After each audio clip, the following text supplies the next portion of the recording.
Ito nga, yung laman ng fish oil. Kasi, nabuksan ko na ito kanina kasi may ginawa ako na isa pang video. So, ginugupit ko siyang ganito, yung paisa-isa.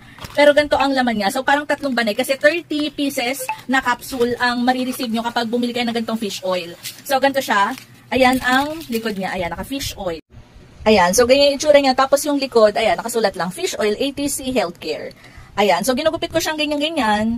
So yun, gugupitin ko lang din siya ng ganun, yung paisa-isa. Kasi, wala lang, gusto ko, ano siya, kumbaga, paisa-isang take, syempre, isang araw. Kaya, mas gusto kong ginaganto na lang siya ng paisa-isa. So yun, tapos ilalagay lang siya dun sa lalagyanan ko. Or halimbawa, magta-travel kasi kayo, di ba? Pwede yung ilagay yung mga ganito doon sa pinaka pill box ba tawag doon? Basta parang ganun. So, again, ito ay ATC Healthcare Fish Oil. O, diba? Below 200 or below 100 ko lang ito nabili. Nakalimutan ko eh. Pero, ayan, check nyo na lang din nasa yellow basket. So, magugupit muna ako dito ng fish oil. Tapos, again, i-check out nyo na or i-ano nyo na, i-search nyo yung mga benefits niya. Basta ang alam ko, sure ako nakatulong siya sa eyes, sa brain. Tapos, yun, kung may PCOS nga kayo, malaking tulong din to para mag-regulate ang inyong menstruation cycle.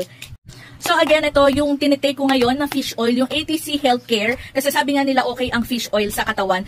Kung meron man kayong PCOS, malaking tulong siya. Pero kung wala, okay lang din na mag-intake kayo nitong fish oil. Kasi again, ang fish oil ay nakakatulong sa ating brain, sa eyes. Tapos hindi ko sure kung skin or nails. Basta parang ganun. Madami siyang benefits. So kahit meron kayo nararamdaman or wala, okay na mag-intake kayo ng fish oil in a daily basis. Yun. Nasa yun. So again, fish oil, ATC Healthcare.